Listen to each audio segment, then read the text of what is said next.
গাজা শীর্ষ সম্মেলনে president Donald Trump এবং ইজিপ্টের president Abdel Fattah al Sisi সহ 20টি দেশের রাষ্ট্রপ্রধান অংশ নেবেন।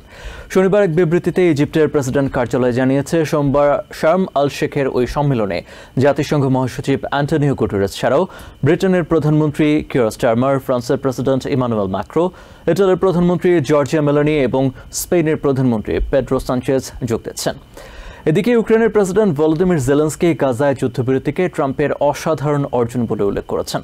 সামাজিক মাধ্যমের এক পোস্টে তিনি লিখেছেন, মধ্যপ্রাচ্যে শান্তি প্রতিষ্ঠা সম্ভব হলে ইউক্রেনও তা সম্ভব। ওদিকে যুদ্ধবিধ্বস্ত গাজার কিছু অংশের উপর নিয়ন্ত্রণ পুনঃপ্রতিষ্ঠা করেছে হামাস বলে খবর দিয়েছে বিবিসি সহ কিছু গণমাধ্যম।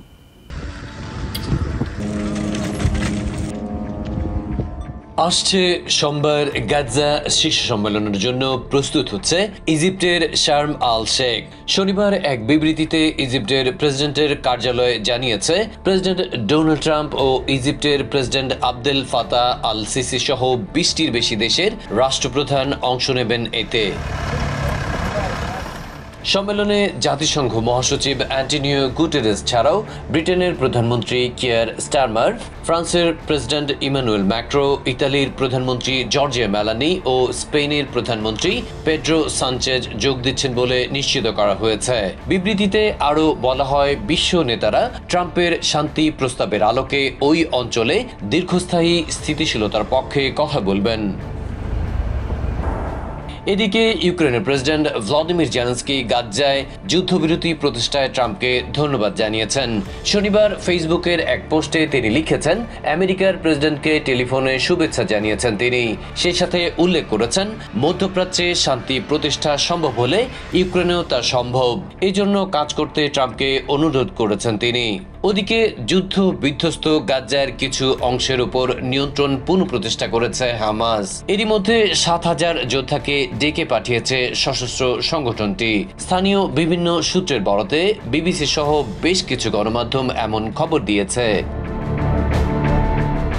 বলা হচ্ছে, ইসরায়েলি সেনাদের ছেড়ে যাওয়া অবরুদ্ধ উপত্যকার কিছু অংশে শান্তি শৃঙ্খলা প্রতিষ্ঠায় ওই উদ্যোগ নেওয়া হয়েছে।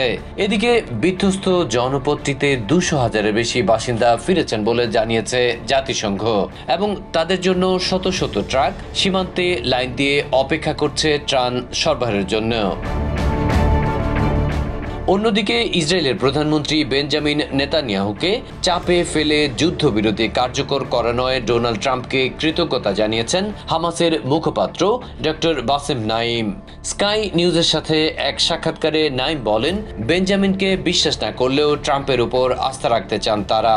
তিনি বলেন, আন্তর্জাতিক মান বজায় রেখে মধ্যপ্রাচ্যে শান্তি প্রতিষ্ঠা করতে পারবেন প্রেসিডেন্ট বলেই আশাবাদী গাজার মানুষ। তবে সাবেক ব্রিটিশ প্রধানমন্ত্রী টনি ব্লেয়ারকে প্রতারক হিসাবে অভিহিত করেছেন doctor Basem. Adib Mohammad, TVN 24 news desk.